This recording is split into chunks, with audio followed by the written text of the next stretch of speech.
Hi, everybody. My name is Samuel Cyphert, and this is a PSA from the PSAs.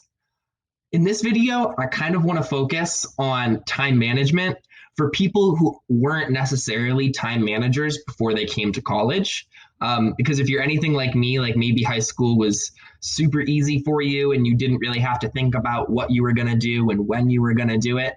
And kind of all of the pieces fell into place. Just everything was super organized already for you. And now you've hit college, and all of a sudden, there's just so much that you have to do and not enough time to do it.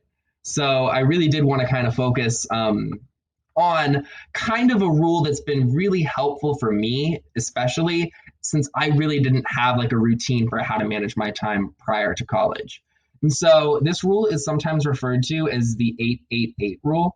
And so it splits 24 hours of your day into 3 sets of 8 of what you really should be focusing on for those set periods of times during the day.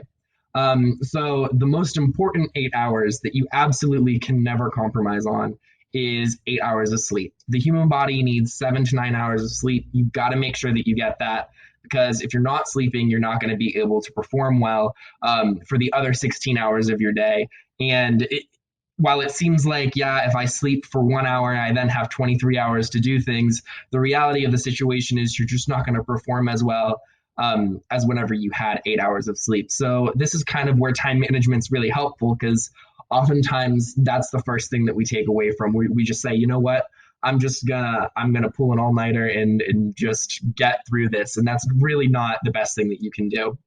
The second 8 would be 8 hours of school. So one thing that you maybe have heard by now is that for every 1 hour that you spend in the classroom, you should be spending ideally 2 to 3 hours outside of the classroom on that class. So if you're taking a 15-hour semester, ideally outside of the classroom, you should be spending 30 to 45 hours on homework, studying lectures, notes, pretty much anything regarding that class. You should be spending about 2 to 3 hours more per credit hour outside of the classroom, really focusing on studying that class.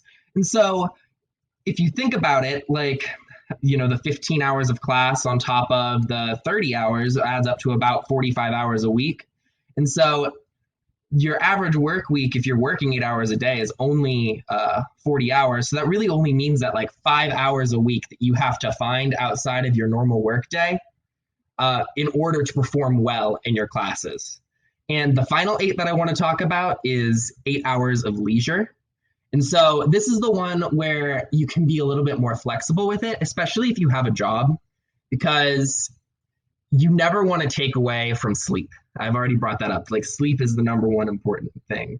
But if you do have an on-campus job and you do want to still like maintain a high level in your studies, you're going to have to kind of pull from leisure like I do. Like, I work part-time and I'm a full 20-hour student.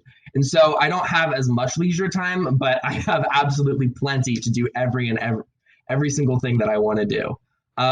Thank you guys for watching this video.